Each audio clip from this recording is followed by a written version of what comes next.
I found my stuff in garbage bags at Get. Mom stood there with my siblings. You're 29. Get out now. I smiled, got in my car and drove away. 4 months later Mom sent 35 messages. Where are you? Mom had already set out the plates when I came upstairs. Toast over easy eggs and the exact right amount of hot sauce on the side. She used to do that when I was in high school before early welding practice. For a moment I let myself believe it meant something. I'll only be gone 2 days, I said, sliding into the chair across from her. Just a maintenance contract at the mill in Brookings. But I start the new job Monday. She nodded, stirring her coffee slowly. That's great, honey. It sounded like a reflex more than a response. Her eyes didn't leave the phone beside her even when I smiled. I know it's not a big company like Marotech was, but it's solid pay, full-time benefits.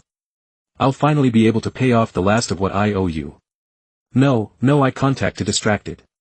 She typed something and tilted the screen away from me, focused on my eggs. Don't make it weird, I told myself. She let me stay when I needed it. She didn't have to. When I stood to rinse my plate. She looked up finally and said, drive safe. I said. She kissed my cheek a little too quickly and pulled me into a side hug like we were performing for someone who wasn't there. Then she went back to her phone. The morning sun cast long shadows. As I walked to the car, my duffel bag clanked from the welding gear. I placed it in the trunk like I was packing a new beginning. And as I pulled out of the driveway I looked back once and saw the curtains move. Just a sliver, just enough. I turned onto our street around 6:30, 2 hours earlier than planned. The job had wrapped up faster than expected and I was eager to crawl into bed. My hands still smelled like hot steel and burnt rubber, familiar grounding. But as I slowed in front of the house I saw them, black garbage bags, dozens lined along the edge of the front lawn, some torn open, spilling socks, sweaters, notebooks, even my welding gloves, into the patchy grass. Near the gate my duffel bag sat upright like it had been thrown and landed wrong. My gaming monitor leaned crooked against the mailbox, unwrapped, exposed, and standing just beyond the bags. My mother holding her phone like she was filming a cooking demo. Next to her, Noelle had her arm outstretched, selfish style, giving her followers a full view of the spectacle. I could hear her voice before I even got out of the car. There she is, back from another business trip, still owing $8,000 in rent. Watch closely, folks. This is what entitlement looks like. Griffin, paced like a bouncer with nowhere to go. When he saw me approaching, he smirked, walked up to one of the bags and kicked it hard enough to send my book skidding into the dirt. Finally, he muttered, "Family freeloader is out for good." I opened my mouth but nothing came out. My chest felt like someone had flipped a switch and drained all the air. My mom raised her phone and narrated her voice, polished and performative, Callista Wren, 29, living in my basement for months like a parasite. No more. This is your eviction. Notice, public and permanent. Some neighbors stood frozen on their porches. Mrs. Vallon, across the street, held her dog leash with both hands. Expression unreadable. Mr. Linton, filmed from behind a bush. No one moved, no one said anything. I bent down slowly picking up the hard cover that had slid from the bag. Cover was bent. I straightened it, set it aside, picked up the next item. I didn't cry, I didn't scream.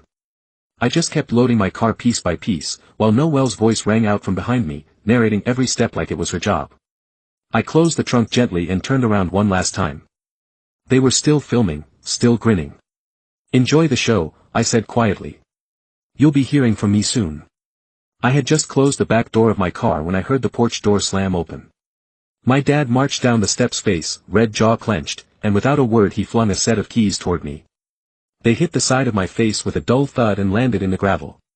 "Take your junk and get out," he barked. "You're not our daughter anymore. Real adults don't mooch off their parents at your age." I blinked, rubbed my cheek where the metal had struck, then leaned down to pick up the keys. I didn't flinch, not in front of him. He stood there, arms crossed, waiting for some dramatic meltdown. Noelle had her camera angled for a better shot. Griffin was pacing again, grinning like this was a game he'd already won. I opened the driver's side door, climbed in and shut it with deliberate quiet. Before starting the engine, I looked through the window at all three of them, Mom with her rehearsed indifference. Noelle with her manufactured disgust, Griffin with his practiced cruelty. Then I looked at my dad. He didn't break eye contact, but something flickered, confusion maybe, when I didn't break either. I turned the key, pulled away slowly and didn't look back. I drove aimlessly for a while. The familiar streets of the neighborhood blurred into each other. At some point I ended up in the grocery store parking lot, headlights off, engine running, just sitting there with both hands on the wheel. It wasn't until I reached Alina's apartment, her porch light still on, that I remembered the envelope. It had been sitting at the bottom of my filing bin for over a year. Thick paper, no return address, just my name and my grandfather's unmistakable handwriting. He'd given it to me at the hospital a few weeks before he passed, said, "Don't open it unless things get bad." I never thought I'd need to, but now everything inside me said, "Open it." I set my overnight bag on the floor, pulled the envelope from the side pocket and laid it across my knees. Lena made tea and set it on the table beside me, then slipped into her room without asking questions. She knew I'd talk when I was ready. I stared at the envelope for a long time before I opened it. The flap came up cleanly, like it had been waiting patiently all this time. Inside was a folded letter, several notarized documents and a business card from a law firm downtown. The letter was shorthand written. "Callista, if you're reading this, it means they've done what I feared. I couldn't protect you from them while I was alive, so I'm doing it now. I've placed part of the house, the lake cabin in the shop building, in your name. It's all legal, all documented. You don't owe them anything, not apologies, not silence, not guilt. This is for when they forget what you're worth." Grandpa, the room blurred. My fingers trembled, not from sadness, but something sharper, something like clarity. The documents backed it all up, a living trust. My name was listed next to percentages: 40% of the family home, 50% of a lake cabin in Cuscus County, 35% of the commercial building my dad's business ran out of on Riverdale Street. The business card at the bottom read Arthur Dorsey, Estate and Property Law. The next morning I called his receptionist, hesitated until I mentioned my grandfather's name, then offered me a last-minute slot. That afternoon Mr. Dorsey's office was in an old stone building near the university, mahogany furniture, quiet, ticking clock, walls lined with legal volumes. He remembered me immediately. "You used to come with him to meetings," he said, "always brought that little red sketchbook." I nodded. He reviewed the documents carefully, flipping through with the kind of precision only decades of practice could build. When he looked up, his expression was unreadable but his voice was firm. "It's all valid. The trust was finalized before your grandfather passed. They can't legally remove you cell without your consent or claim ignorance. If they've been collecting rent or taking loans against any of these, they may have a bigger problem than they realize." I sat back in the chair, my heart still pounding. "I'm ready to proceed," I said. He leaned forward slightly. "Then let's begin." First text came that night, no, late 47 p.m. "Hope you're not mad. The stream wasn't meant to embarrass you, it was just content. How the algorithm is." I didn't answer. By morning there were 12 more messages, 2 missed calls from Mom, a voicemail from Griffin.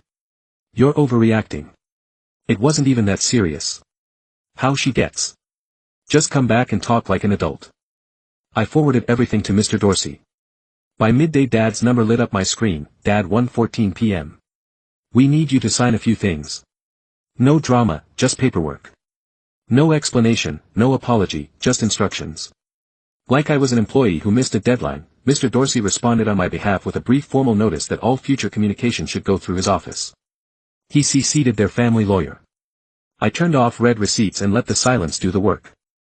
I spent the next few hours organizing the few things I had salvaged.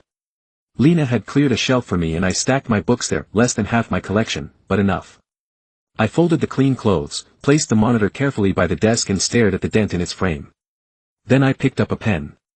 It had been years since I kept a journal, but that night I opened a blank notebook and wrote a single line. They only listened when I stopped explaining. The words came easier after that. Not rage, not revenge, just observations. What I saw in their eyes, what I didn't see in their hearts, what I had mistaken for safety, what I would never unsee again. By the time I closed the journal, my phone was still vibrating every few minutes. Noel's voice, memos, Griffin's passive, aggressive guilt, Dad's insistence. I turned the phone face down and let it buzz into the mattress. They were loud. They had always been loud. This time my silence said more than their shouting ever could. Mr. Dorsey called 2 days later, his voice calm, but clipped. "We finished reviewing the income history on the properties. He said your parents and brother have been collecting rent from the lake cabin in the commercial building. None of it disclosed to you." I closed my eyes. "How much?" "Just over $50,000, 3 years of tenant payments. Your share wasn't even acknowledged." He said it acknowledged like it was a clerical oversight. We both knew better. By the end of the day, certified letters had gone out to the family's legal representative outlining the exact amount owed and my ownership percentages. Mr. Dorsey had also contacted the banks involved with the business loans tied to the commercial property. If they had approved financing without all stakeholder signatures, they were at risk too. The silence that followed was different this time, not stunned, not wounded, calculating. 3 days later, Griffin showed up at my new job. It was a quiet Tuesday afternoon. I had just clocked out for lunch and was heading toward the back parking lot when I saw him leaning against the side of my car, arms folded, phone in hand. I kept walking, didn't stop. "Callista," he said. Tone too casual, "You got a minute?" I kept the keys in my grip, ready. He stepped into my path. "We need to talk." I looked him straight in the eye, trespassing move. He leaned in, voice low and tight, "You're tearing the family apart over some technicality, that money wasn't yours. You want to play this lawyer game? Fine, but it won't end the way you think." I didn't flinch. "Step away from my car." A couple of coworkers appeared by the exit. One of them called out my name. Griffin turned to look, then stepped back, muttering something under his breath. "I won't say it again," I said, pulling out my phone. "This is harassment, you need to leave." Security met me by the door minutes later. By then he was already gone back inside. I filed an incident report with the front office and sent the footage from the parking lot camera to Mr. Dorsey. He replied within the hour, noted and logged, proceeding as discussed. They had made the first move. Now they would learn what it felt like to play defense. They came on a Thursday evening just after sunset. I heard the knock first, sharp and impatient. Then the voices, too many of them. I walked to the door without opening it. The security camera feed on my phone confirmed what I already suspected, all 4 of them, my mother clutching a tissue, my father with arms crossed and jaw locked, Griffin leaning against the wall like this was beneath him, and Noelle standing off to the side, half watching the door and half scrolling her phone. "Callista," Mom called out, voice cracking. "Please, honey, we just want to talk. This has all gotten out of hand." Dad stepped forward, opened the door, acting like a child. From behind them, Griffin muttered something I couldn't hear. Noelle didn't look up. I didn't answer right away. I wanted them to sit in the discomfort, let it soak. Dad knocked again, harder this time. "We are your family, can't just shut us out over paperwork." I spoke clearly, loud enough for the mic to pick up. "All future communication goes through Mr. Dorsey, you've already been informed of this." There was a pause, like they hadn't expected me to respond at all. Mom's voice came next to thinner. "Now you don't have to do this, it can work it out just to the 5 of us. We'll delete the videos. We'll fix it from the feed." I watched Noelle glance at her phone and tuck it behind her back. She wasn't here for peace, she was here for footage.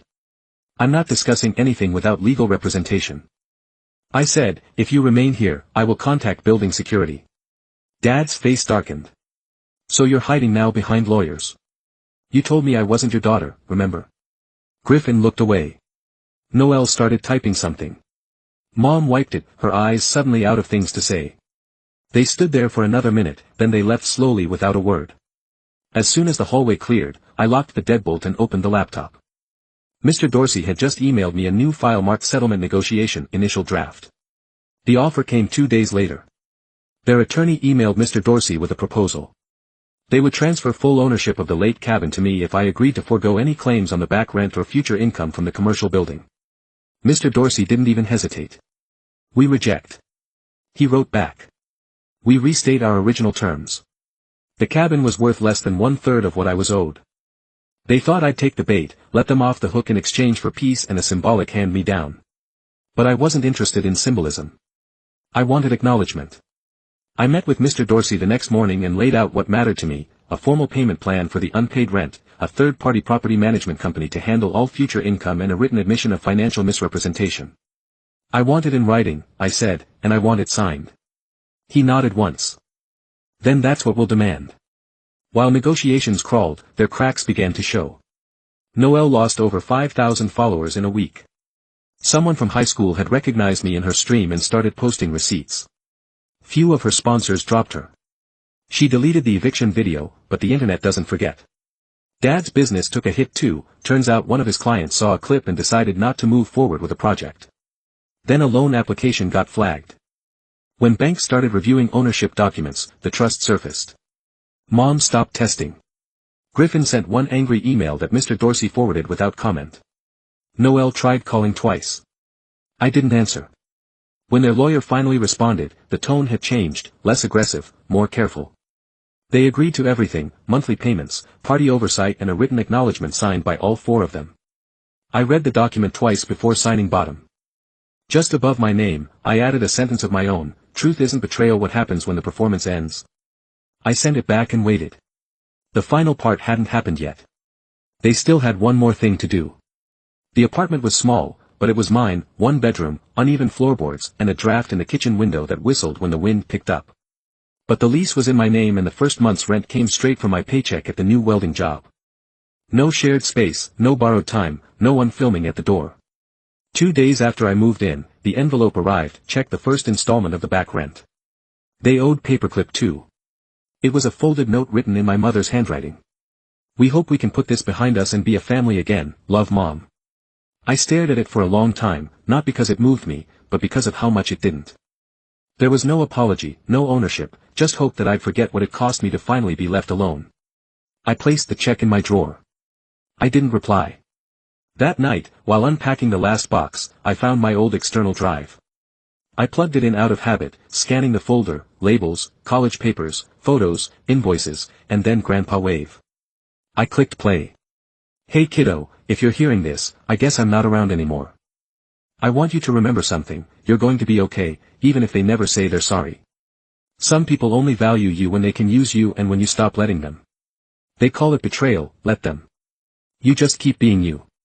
I sat there for a while letting his voice fill the room.